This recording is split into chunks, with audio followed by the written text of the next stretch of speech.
দুই মায়ের দুই সন্তান। নিঝুমপুর বনে টুনি আর কণিকা নামে দুই বান্ধবী বাস করত। টুনি আর কণিকার মাঝে খুব ভালো বন্ধুত্ব ছিল, কিন্তু কোনো এক কারণে তাদের বন্ধুত্বটা ভেঙে শত্রুতে পরিণত হয়েছে। এখন একজন আরেকজনকে দেখলে শুধু হিংসে আর অহংকার করে। ওই বনে টুনি আর কণিকার বাসা ছিল পাশাপাশি। টুনির একটা মেয়ে আছে, তার নাম টুকি। অন্যদিকে কণিকার একটা ছেলে আছে, তার নাম কনক। টুনি আর কণিকা তাদের ছেলে মেয়েদেরকেও হিংসে, অহংকার আর শত্রুতা শিখিয়েছে। একদিন টুনি তার মেয়ে টুকিকে নিয়ে স্কুলে যাচ্ছিল। এমন সময় কণিকা আর তার ছেলে কনকের সাথে দেখা হয়। কি যে বলি কনক বাবা তোকে, আজকাল রাস্তাঘাটে চলতে বের হলে মুখ পুরি ছোট লোকদের চেহারা দেখতে হয়, একদম বিরক্ত লাগে, কি বিশ্রী দেখতে। কণিকা কথাটা টুনির উদ্দেশ্যে বলে, যাতে কথাটা টুনি শুনতে পায়। আর কণিকার এমন কথা শুনে টুনিও বলে, মনে হয় নিজের চেহারাটা কখনো আয়নায় দেখেনি। নিজে যে মুখ পুরি সেই দোষটা অন্যের উপরে চাপাচ্ছে, লোভী কোথাকার। কি ভাগ্য নিয়ে যে এই রাস্তায় এসেছিলাম, এই লোভীদের মুখ দেখলাম, না জানি আজ আমার দিনটা কত খারাপ যায়। এইভাবে একজন আরেকজনকে উপহাস করতে থাকে।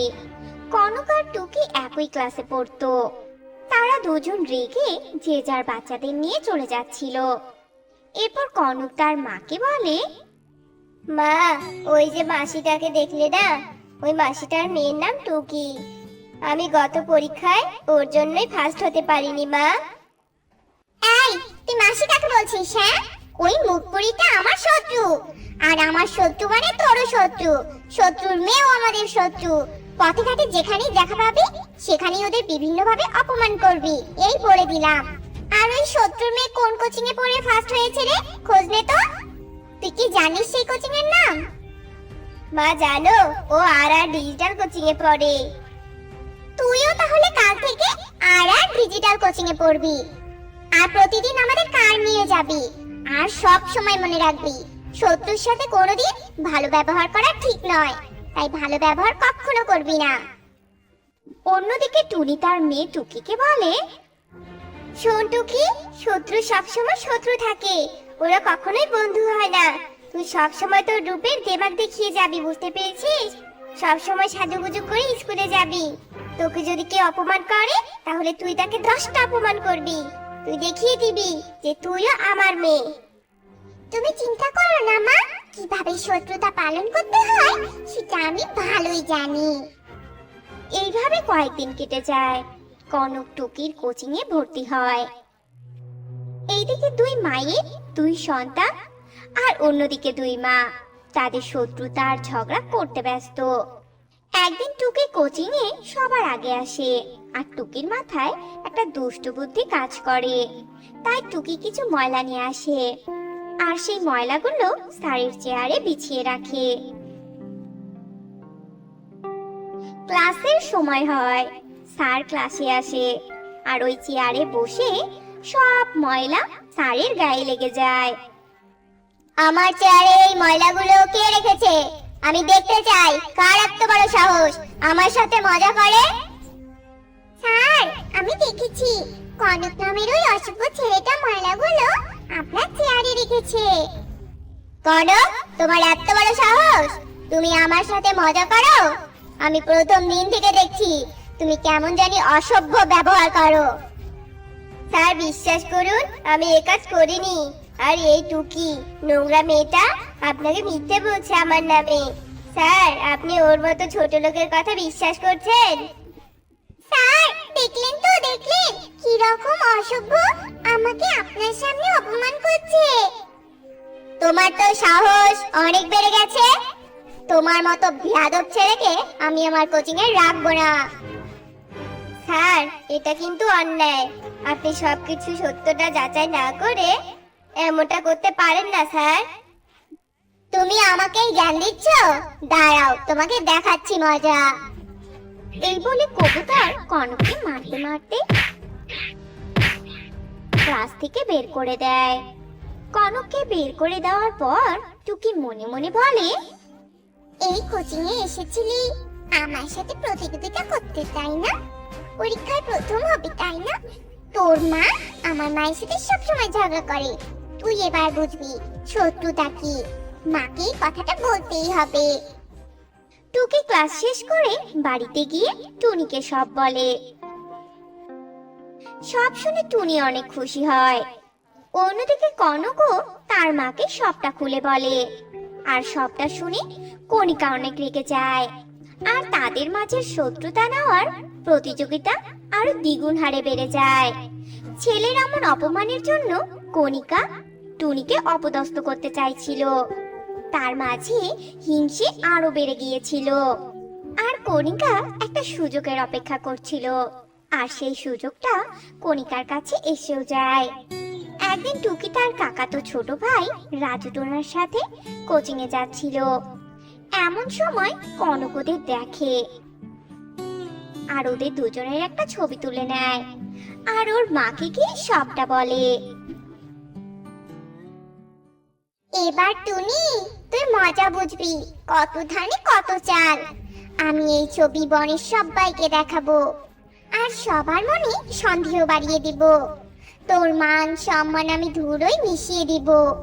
আমার ছেলেকে অপমান করার মর্ম এবার হাড়ে হাড়ে টের পাবি।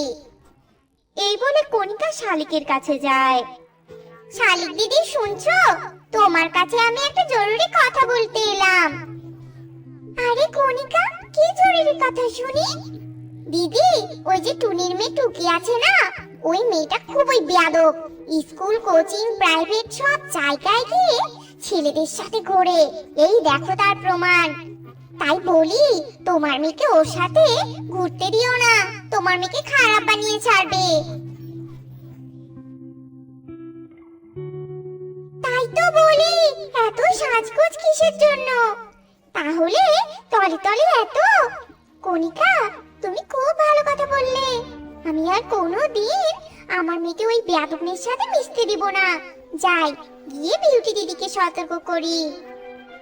এরপর শালিক কণিকা দুজনেই চলে যায়। আর তারা বিউটির কাছে যায়। এরপর একে একে তারা অনেক পাখিকে এই সব কথা বলে। আর এভাবেই তারা টুনির মেয়ে টুকিকে সবার কাছে খারাপ করছিল। একদিন টুনি তার মেয়েকে নিয়ে কোথাও একটা যাচ্ছিল। এ সময় শালিক ওদেরকে দেখে বলে, কি ব্যাপার টুনি, এত কিছুর পরেও কিভাবে মনে সবাইকে মুখ দেখাচ্ছ? সত্যি বাবা, তোমরা মামি পারো বটে। তোমার মেয়ে যে কাজ করেছে তা যদি আমার মেয়ে করতো, তাহলে আমি এতদিনে মেয়েকে কেটে কেটে টুকরো টুকরো করে কুয়োয় ফেলে দিতাম। কি বলছো দিদি এসব তুমি? আমি তো কিছুই বুঝতে পারছি না তোমার কথা। কি কাজ করেছে আমার মেয়ে বলো তো? আর রাস্তায় আমাকে বিউটি দিদিও এই একই কথা বলেছে। দিদি, আমাকে একটু বুঝিয়ে বলো তো কি হয়েছে? এমন ভাব করছো যেন ভাজা মাছটা উল্টেই খেতে জানো না।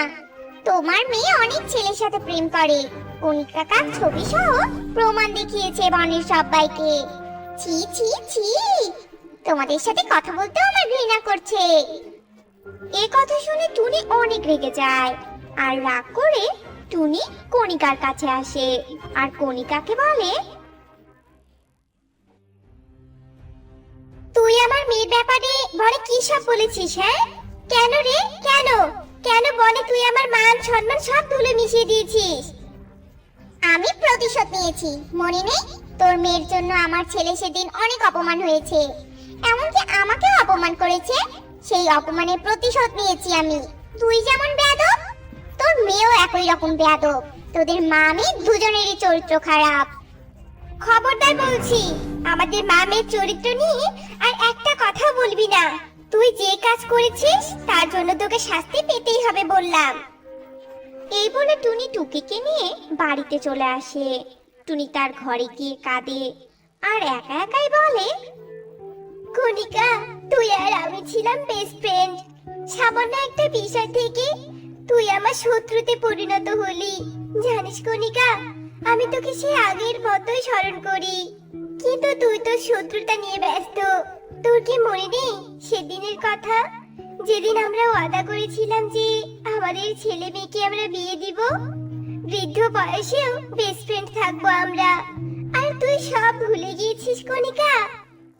টুনির এসব কথা টুকি শুনে ফেলে, আর টুকি মনে মনে ভাবে, তার মানে তোমরা বেস্ট ফ্রেন্ড ছিলে?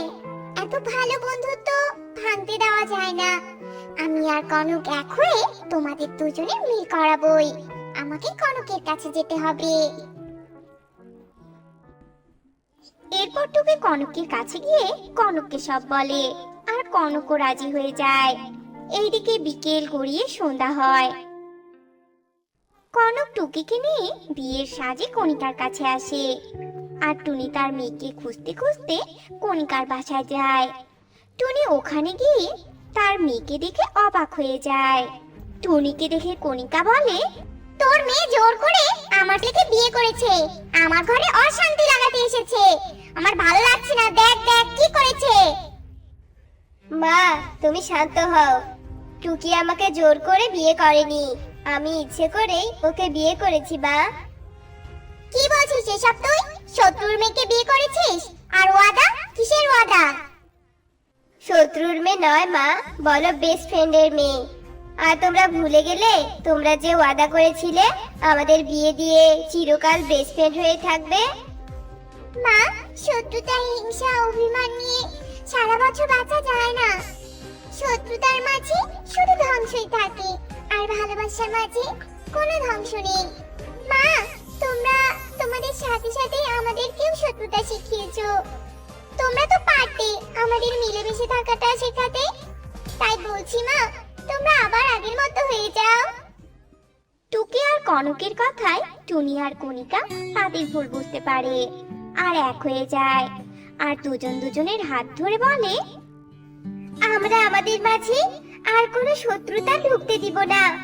আমরা আমাদের ছেলে মেয়েদের বিয়ে দিয়ে আগের মতো হাসি খুশিতে দিন কাটাবো। এরপর টুনি আর কণিকা আবারও তাদের বিয়ে দেয়, আর অনেক হাসি খুশিতে তারা তাদের দিন কাটাতে থাকে। বন্ধুরা, আমাদের আজকের গল্পটি তোমাদের কাছে কেমন লেগেছে তা কমেন্টে জানাতে ভুলো না কিন্তু।